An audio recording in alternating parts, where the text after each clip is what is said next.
The year is 1945.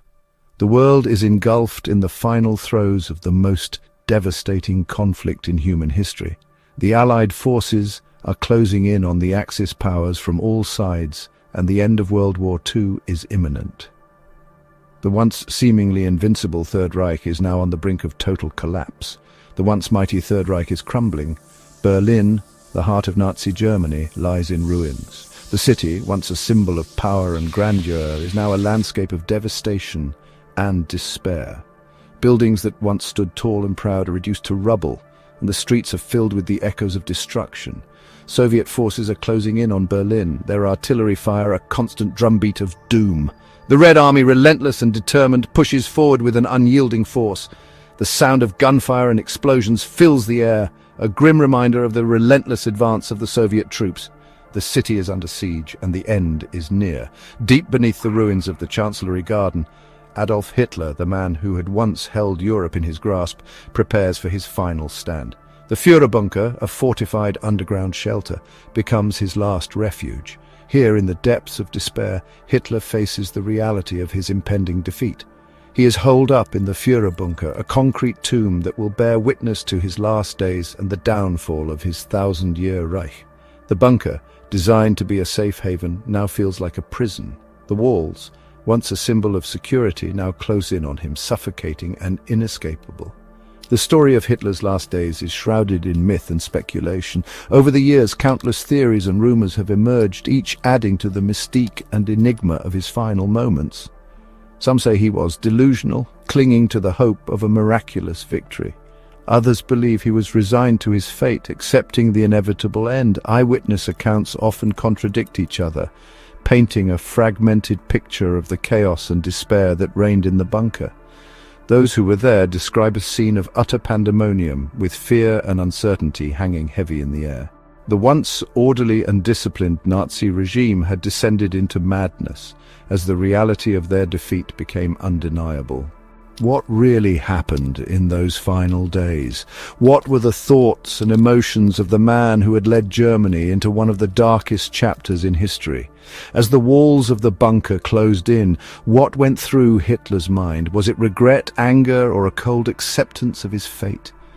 What drove Hitler to marry his longtime mistress, Eva Braun, just hours before their joint suicide? Was it a final act of defiance, a desperate attempt to cling to some semblance of normalcy, or a gesture of love in the face of impending doom? The marriage, conducted in the bunker, was a brief moment of ceremony amidst the chaos. And what new insights have emerged from recently discovered documents that shed light on this pivotal moment in history? These documents, hidden away for decades, offer a glimpse into the final days of the Third Reich. They reveal the inner workings of the Nazi leadership, the decisions made in desperation, and the ultimate collapse of a regime built on terror and oppression. This account draws upon a wealth of sources, including newly released documents and the testimonies of those who were present in the bunker. These first-hand accounts provide a raw and unfiltered look at the final days of Hitler and his inner circle. They offer a window into the fear, paranoia, and desperation that permeated the Führerbunker as the end drew near. It aims to provide a clearer understanding of Hitler's state of mind, the motivations behind his actions, and the atmosphere of fear and paranoia that gripped his inner circle as the walls closed in around them. The Führerbunker, once a symbol of strength, had become a tomb of despair, where the final chapter of the Third Reich was written in blood and tears. Join us as we delve into the heart of the bunker and uncover the secrets of Hitler's final days. Through meticulous research and compelling storytelling, we will piece together the fragments of history to reveal the truth behind the myths and legends. This is the story of the end of an era, the fall of a dictator, and the final stand of Adolf Hitler. By April 1945, Berlin was a city on its knees. The once vibrant and bustling metropolis had been transformed into a desolate wasteland, a shadow of its former self. Relentless Allied bombing raids had reduced much of the once proud capital to rubble. Day and night, the skies were filled with the ominous drone of bombers, their payloads raining destruction upon the city below. Soviet troops, fueled by a thirst for revenge and victory, were engaged in fierce street fighting with the remnants of the German army and civilian volunteers. The battle for Berlin was brutal and unforgiving, with every street and building becoming a battleground. The streets were littered with debris, the air thick with smoke and the stench of death. The once grand boulevards were now scenes of utter devastation, with buildings reduced to skeletal remains and the cries of the wounded echoing through the ruins. Food and supplies were scarce, and the city's remaining inhabitants huddled in cellars and makeshift shelters, seeking refuge from the constant bombardment.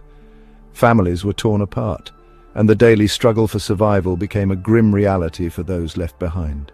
Amidst this apocalyptic landscape, the Führerbunker, buried deep underground, offered a strange sanctuary from the chaos raging above. It was here that the Nazi leadership sought refuge, cut off from the horrors unfolding on the surface. But even within its reinforced concrete walls, there was no escaping the reality of the situation. The Führerbunker was a claustrophobic and oppressive environment, a stark contrast to the opulence that Hitler and his inner circle had once enjoyed. The bunker, designed as an air raid shelter, was a claustrophobic and oppressive environment. The air was stale, the lighting dim, and the constant hum of generators served as a constant reminder of the world above. The atmosphere was one of despair and hopelessness. The air was stale, the lighting dim, and the constant hum of generators served as a constant reminder of the world above. The oppressive atmosphere weighed heavily on those within as they grappled with the grim reality of their situation. It was a far cry from the opulent surroundings that Hitler had once enjoyed.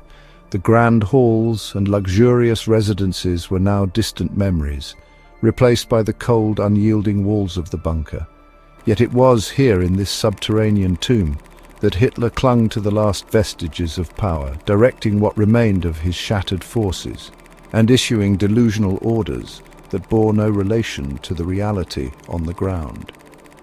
As the walls closed in and the end drew near, the Führerbunker became a symbol of the final, desperate throes of a regime on the brink of collapse. The atmosphere inside the Führerbunker was heavy with tension, fear and despair. The occupants, a mix of Hitler's closest staff, military advisors and loyal followers, knew that the end was near. Yet they maintained a facade of normalcy, clinging to the hope that somehow, miraculously, their Führer would find a way out of this impossible situation. The mood was made even more oppressive by Hitler's own erratic behavior. His health, both physical and mental, was deteriorating rapidly. Gone was the charismatic leader who had once roused millions with his fiery speeches. In his place was a broken man prone to fits of rage and paranoia, his body racked by tremors and his mind clouded by delusion. He clung to the belief that Germany could still achieve victory, even as his generals presented him with the grim reality of their hopeless military situation. He lashed out at his most loyal subordinates, accusing them of treachery and incompetence. The once formidable dictator had become a prisoner of his own paranoia, trapped in a self-created world of delusion and denial. On April 29, 1945, amidst the escalating chaos and destruction, the world witnessed an event that would be etched into the annals of history. The city of Berlin lay in ruins, a stark testament to the relentless bombardment and the fierce battles that had raged for weeks. The air was thick with smoke and the acrid smell of burning buildings, a grim reminder of the devastation that had befallen the once proud capital of the Third Reich.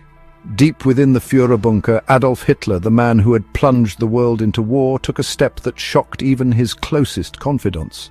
The bunker, a claustrophobic labyrinth of concrete and steel, had become a fortress of despair, a place where the last vestiges of the Nazi regime clung to a rapidly fading hope. In this bleak setting, Hitler married Eva Braun, his longtime mistress, in a simple ceremony held within the confines of the bunker. The ceremony was brief and devoid of any pomp or grandeur, a stark contrast to the elaborate spectacles that had characterized the Nazi regime. Eva Braun, who had stood by Hitler's side for years, now became his wife in the final hours of their lives. The timing of the marriage, just hours before their planned joint suicide, has been the subject of much speculation. Some have argued that it was a desperate attempt to find a semblance of normalcy in the face of impending doom, while others believe it was a calculated move to secure Eva's place in history. Some historians believe that it was a purely pragmatic decision, a way for Hitler to ensure that Eva would be recognized as his wife in the event of his death. This recognition, they argue, would grant her a certain status and legitimacy, even in the face of the regime's collapse. Eva Braun, who had lived in the shadows of Hitler's public life, would now be acknowledged as his spouse, a final gesture of acknowledgement from a man who had rarely shown her public affection. Others see it as a final act of defiance, a way for Hitler to thumb his nose at the world, even as it crumbled around him. By marrying Eva, he was making a statement, a declaration that even in the face of total defeat, he retained control over his personal life and decisions. This act of defiance was not just directed at the Allies, who were closing in on Berlin, but also at his own inner circle, who had begun to question his decisions and his state of mind. It was a final assertion of his will, a way to show that he remained the master of his fate, even as the Third Reich disintegrated around him. Whatever the reason, the marriage was a somber affair, devoid of any real joy or celebration. The few witnesses present later described an atmosphere of eerie stillness, a sense that they were participating in a ritual with no meaning, a prelude to a tragic and inevitable end. The witnesses, who included some of Hitler's closest associates, stood in silence as the ceremony took place. There were no smiles, no laughter, only the grim acknowledgement of the fate that awaited them all. The bunker, already a place of despair, seemed to grow even darker in those final moments.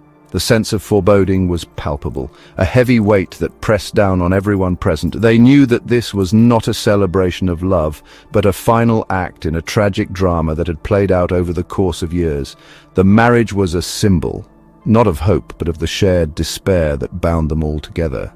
As the ceremony concluded, there was no applause, no congratulations. The participants simply returned to their posts, each lost in their own thoughts, each grappling with the reality of their impending doom. The bunker, once a place of strategy and command, had become a tomb, a place where the last remnants of the Nazi regime awaited their end. The pact, sealed in the heart of the dying Third Reich, was less a testament to love and more a symbol of shared despair. It was a final, desperate act in a world that had lost all semblance of order and reason, a poignant reminder of the human cost of war and the depths of despair to which it can drive even the most powerful. In the end, the marriage of Adolf Hitler and Eva Braun was a tragic footnote in the annals of history, a moment that encapsulated the despair and futility of the final days of the Third Reich. It was a pact sealed not in love, but in the shared recognition of their inevitable fate.